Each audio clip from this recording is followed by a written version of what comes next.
आदरणीय जनों को सादर नमन, उपस्थित भाइयों बहनों को सादर नमन। आज बुद्ध पूर्णिमा के अवसर पर हम सब एक साथ हुए हैं और जैसा हम कहते हैं कि बुद्ध धर्म की क्या पहचान, मानव मानव एक समान। भोपाल की राजधानी में आज एक कार्यक्रम में हमने चरितार्थ कर दिया है, कहकर नहीं कर कर बता दिया है कि मानव मानव एक समान कैसे होते हैं।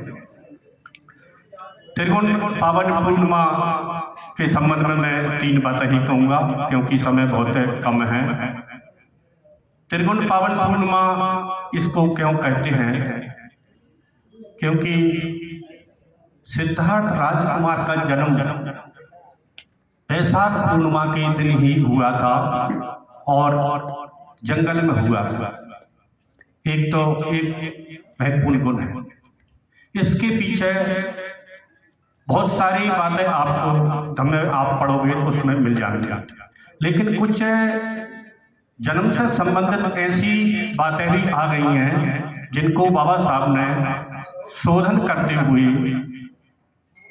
विभिन्न देशों की लाइब्रेरियों से जो प्राचीन समय का जो हमारा धम्म था, धम्म के जो मुख्य सूक्त थे जो शुद्ध निपात में आते हैं हमारे, उनको एकत्रित करके दी बुद्धा एंड धम्मा में इंग्लिश में लिखा हुआ है। जन्म से संबंधित उनकी कई भ्रांतियों को बुद्ध एंड धम्मा में खत्म किया गया है और जैसे उनका जन्म होता है, जन्म के बाद 28वें वर्ष में उनके जीवन में एक घटना घटती है।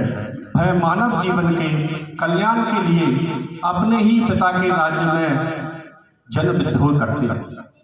उसमें बुद्ध और उनके धम्म में जो किताब है उसमें लिखा है कि 2 राष्ट्रों के छोटे छोटे जो राष्ट्र थे, शाक्यों का और कोलियों का, उनके बीच पानी के बंटवारे को लेकर जो लड़ाई हुआ करती थी, उस लड़ाई को खत्म करने के लिए उन्होंने बगैर रक्त रंजित, बगैर खून खराबे के जन आंदोलन चलाया। उस जन आंदोलन के कारण उनको राज विद्रोही माना गया और ये विश्व के पहले राज्य विद्रोही कहलाते हैं कि जन आंदोलन हमको गैर रक्तपात के कैसे चलाना चाहिए। बुद्ध और उनका धम्म पढ़ेंगे तो हमें उसमें पूरा विस्तार से मिल जाता है। उसके बाद 6 वर्ष वो हमारे गुरुओं के पास विभिन्न जो विद्याएं थी वो सीखते हैं। 28 वर्ष से लेकर और 6 वर्ष तक सीखते हैं, तो 34-35 वर्ष की जब वो आयु तक पहुंचते हैं तब वो देखते हैं कि कठिन साधना के बाद भी मुझे सम्यक संबोधि प्राप्त क्यों नहीं हो रही है।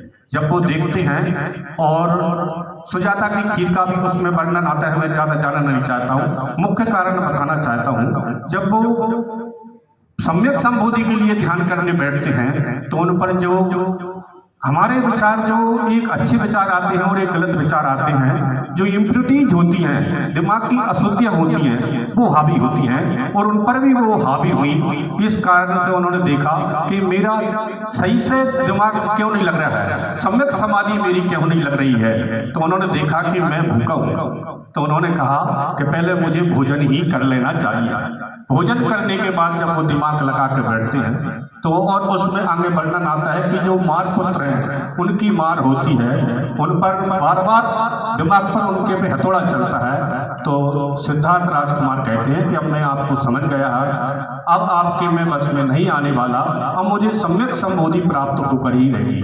तो अगले वैशाख की पूर्णिमा जो आती है तो उनको सम्यक संबोधि प्राप्त होती है और सम्यक संबोधि प्राप्त होने तक उनके 2 भागों में बुद्ध का पूरा जीवन चरित्र है। जन्म से लेकर 35 वर्ष का एक चरण और सम्यक संबोधि प्राप्त होने से लेकर महापरिनिर्वाण तक पूरा 45 वर्ष का एक जो अलग उनका हिस्सा है, उसमें उन्होंने मानव जाति के लिए, हम तो मानव की बात करते हैं कि मानव मानव एक समान, उन्होंने तो अपने पहले ही जो एजेंडा है कार्य करने का, जैसे भक्ति जी ने अभी हमको दिया त्रिशरण और पंचशील, पहली बात तो यह है कि मनुष्य ज्ञानी होना चाहिए।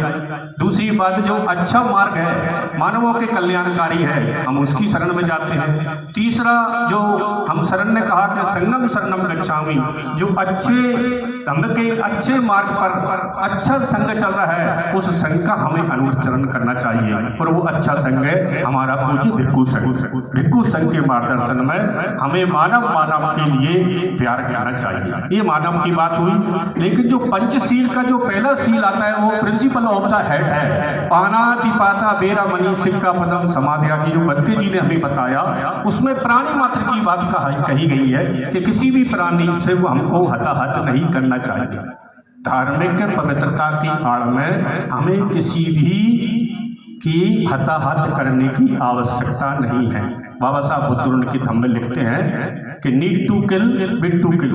अगर अति आवश्यकता है किसी को हताहत करने की तो आप करिए, अकारण किसी की हत्या नहीं करें। तो ये बहुत बड़ी बात है। उन्होंने जो प्रिंसिपल ऑफ द हेड है, पानाति पाता बेरमणि सिक्का पदम समाधिया। उसके बाद अष्टांगिक मार्ग आता है। अष्टांगिक मार्ग के जो पहले ही जो प्रिंसिपल है उसका सम्यक दृष्टि, राइट व्यू, उसका क्या है कि हमको सही को सही कहना है और गलत को गलत कहना है। किसी के लोभ में, किसी के लालच में, किसी के प्रभाव में, या किसी वस्तु के अभाव में, भौतिक सुख सुविधाओं के अभाव में, हमें किसी के प्रभाव में सच को सच और गलत को गलत कहना ही होगा। यही सम्यक दृष्टि है। और महापरिनिर्वाण के बाद जो भिक्खु संघ ने उनके जो उपदेश थे, उन उपदेशों को एकत्रित करके बिना पिटक है, शुद्ध पिटक है, अभिधम्म पिटक है, और बहुत सारे ग्रंथ जो पाली में बाद में आए, उनका संगायन द्वारा ट्रांसफर नॉलेज होता था। उस नॉलेज को हम पवित्र भिक्खु संघ जो उनके मार्ग पर चल रहा है और हमको हमेशा मार्गदर्शन करता है, उसके मार्गदर्शन में हमको चलना चाहिए। यहाँ संविधान की भी बात आई। संविधान के लिए हम कहते सभी साथी हैं, कहते हम सभी हैं कि संविधान की रक्षा करनी चाहिए। रक्षा कैसे करनी चाहिए, हमें उसके आर्टिकलों का ही पता नहीं है, कौन से आर्टिकल में क्या है। मुझे पता है कि जहां बैठे हुए कम से कम हमारे 50% साथी नहीं जानते होंगे कि संविधान के कौन से आर्टिकल में क्या है। तो इसके लिए हमारी राष्ट्रीय बौद्ध महासभा प्रत्येक सोमवार को जूम पर शाम को 8 बजे संविधान के एक आर्टिकल पर चर्चा करती है। जो साथी उसमें जुड़ना चाहें तो हमारे साथियों के द्वारा वो आर्टिकल की लिंक आपको मिल जाएगी, आप संविधान को सुन सकते हैं। और भी यहाँ बहुत सारी बातें, मुझे समय इजाजत नहीं करता, मैं आप सबसे विदा लेता हूँ। बहुत बहुत धन्यवाद। आप सबके लिए बुद्ध पूर्णिमा की बहुत बहुत शुभकामनाएं। आपने यहाँ आकर बुद्ध की संदेशों को सुनने के लिए जो समय दिया, मैं आपका आभार व्यक्त करता हूँ। बहुत बहुत धन्यवाद। नमो बुद्धाय। जय।